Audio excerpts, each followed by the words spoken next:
Bom dia, gente! Sejam bem-vindos. Chegamos, segundou, 1º de julho. Seja bem-vindo, julho, segundo semestre do ano. Simbora fazer um segundo semestre incrível, que o Senhor o faça, né?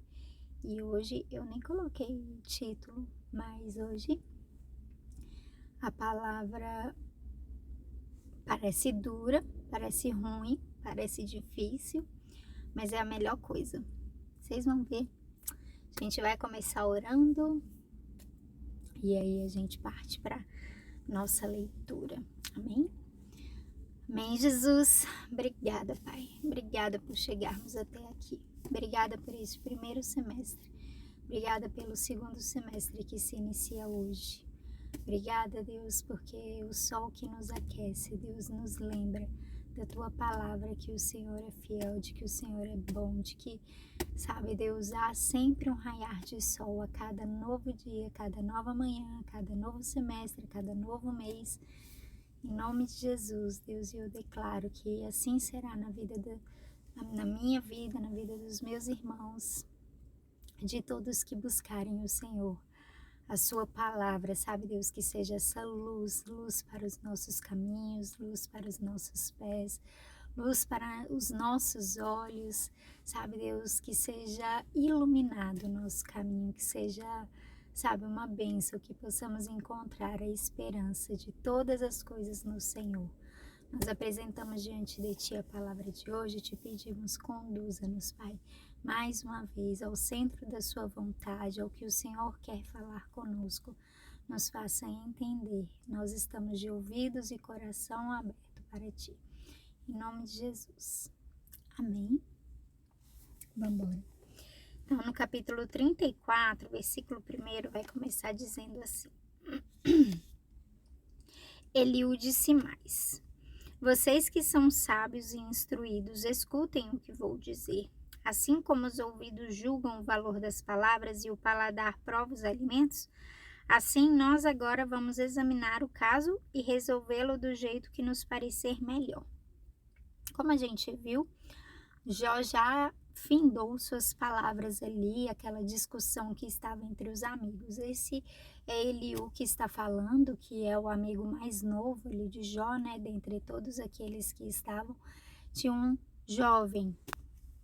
E aí ele vai pedir atenção, porque agora ele vai julgar da maneira certa a situação. Versículo 5 continua. Jó está dizendo que é inocente e que Deus não quer lhe fazer justiça. E pergunta: como é que eu poderia mentir, dizendo que estou errado? Sofro de uma doença que não tem cura, embora não tenha cometido pecado nenhum. Neste mundo não há ninguém como Jó, para quem é tão fácil zombar de Deus como beber um copo d'água.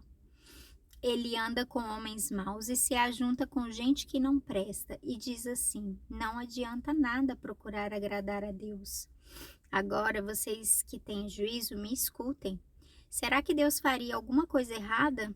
Será que o Todo-Poderoso cometeria uma injustiça? Ele nos paga de acordo com o que fazemos e dá a cada um o que merece.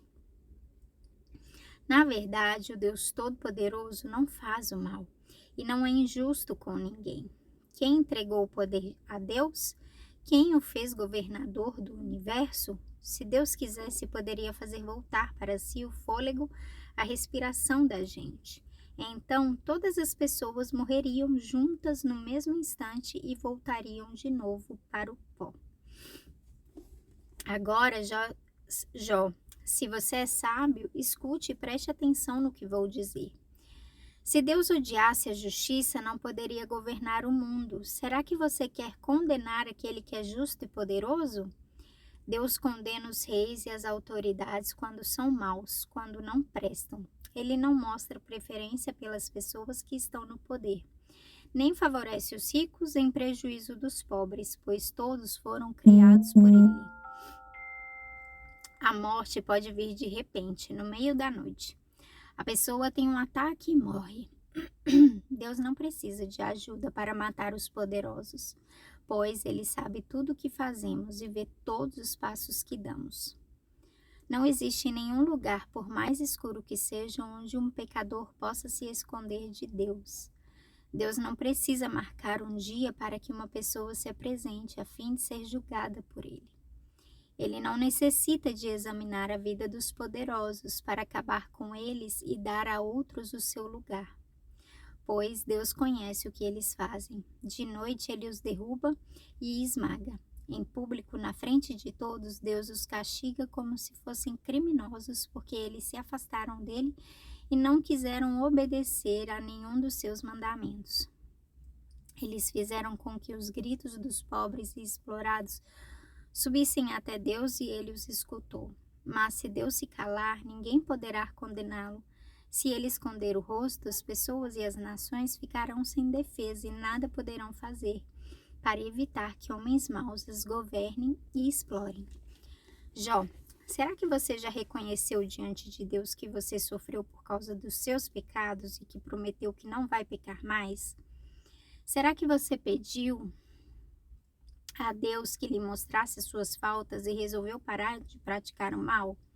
Se você não aceita o que Deus faz, como espera que Ele faça o que você quer? Você é quem precisa responder e não eu. Diga-nos o que está pensando. As pessoas sábias e sensatas que me estão escutando certamente dirão assim: Jó não sabe o que está falando. O que ele diz não faz sentido. É só examinar bem as suas palavras e a gente vê que ele responde como um perverso. Jó é pecador, um pecador rebelde. Na nossa presença, zomba de Deus e não para de falar contra ele.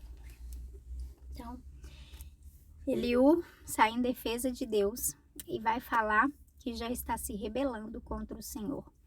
Que eu quero começar a pegar algumas palavras aqui, ó. Então, Jó, ali ele está sofrendo de uma doença que não tem cura, né?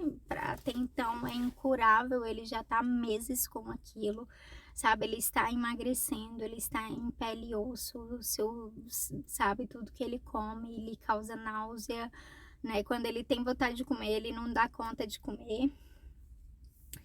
E aí ele tá falando isso e ele tá falando, cara, eu não tenho culpa nenhuma e Deus tá me tratando assim.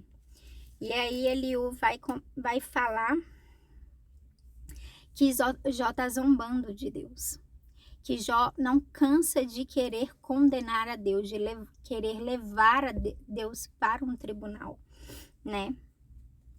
E vai falar, se Deus odiasse a justiça, não poderia governar o mundo. Será que você quer condenar aquele que é justo e poderoso? Enfim.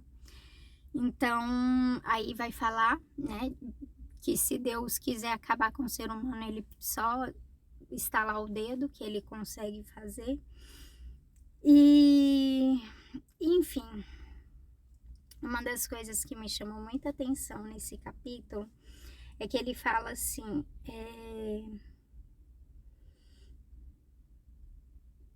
será que você... Não, se Deus odiasse, agora, Jó, você já sabe, eu não vou lembrar exatamente o versículo, mas vai falar que Jó tá buscando incriminar a Deus, né? Condenar a Deus, tá tentando mostrar que ele tá sendo injusto. E aí eu fiquei presa nesse versículo e, enfim, Jó estava sofrendo pelo que Deus fala ao longo do capítulo, dos versículos de Jó. Jó não estava sofrendo justamente, Jó não estava, como é que se diz, não tinha, né, pecado para estar passando por aquilo. E aí eu comecei a pensar nos amigos de Deus, naqueles que foram servos, naqueles que foram chamados amigos, filhos de Deus, nos discípulos, nos apóstolos, né? Nas pessoas que foram mártires de Deus. nas pessoas que foram presas para levar uma mensagem, esta mensagem, nas pessoas que foram condenadas à morte por causa dessa palavra. E não só naquele tempo, como Paulo, os apóstolos, né, Pedro, os discípulos de Jesus, mas como hoje em dia a gente continua vendo mártires, né, pessoas que aceitam sofrer pelo evangelho, aceitam caminhar nesse caminho.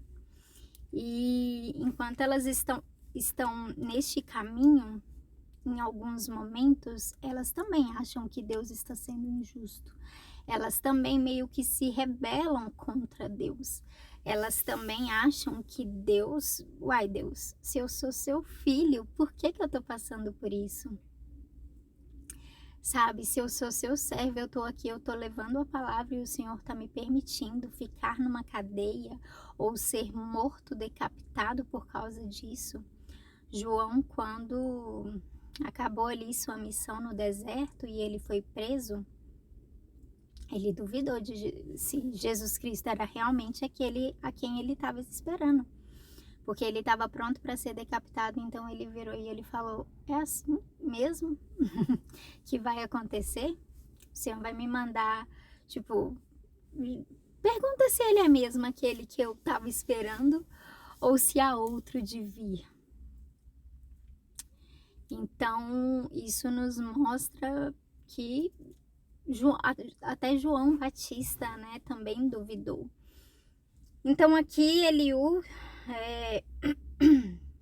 vai falar que Jó é um pecador rebelde e que zomba de Deus e não para de falar contra ele. E naquele momento Jó estava virando e estava falando: Deus não está sendo justo, Deus está sendo injusto, Deus, eu sei o que eu fiz, eu sei o que eu faço, eu sei em quem eu criei, sabe, o tempo todo. Então por que está acontecendo isso comigo? Mas ele tinha, a gente já falou sobre isso, ele tinha uma segunda opção. Era a opção de abandonar esse teu Deus e morrer conforme a mulher dele tinha falado. Jó, abandona logo esse teu Deus e morre, homem. As pessoas, todos esses, João Batista, Paulo, Pedro, os discípulos, os mártires depois deles, todos esses tinham condições e opção de deixar a Deus, de abandonar o Senhor, de virar e falar: eu não mereço passar por isso, eu não vou continuar passando por isso. Mas assim como todos esses, já optou por não fazer isso. E eu fiquei pensando, por que não? Por que ele não abandonou o Senhor? E esses dias eu tenho escutado uma música que tem mexido comigo, mexido no meu interior, que é aquela: Tu és a quem a minha alma esperou, a fonte da vida que me resgatou. És o dom de Deus, o Messias, o meu Salvador. Quero beber do teu rio, Senhor. Sacia minha sede, lava o meu interior. Eu quero... Eu não vou continuar, porque senão eu vou desafinar muito. Eu quero fluir em tuas águas, eu quero beber da tua fonte, fonte de águas vivas. E é isso. Todas essas pessoas, elas acharam que Deus, em algum momento, elas falaram: cara, Deus está sendo injusto comigo. Elas meio que se rebelaram contra Deus e elas viraram e falaram: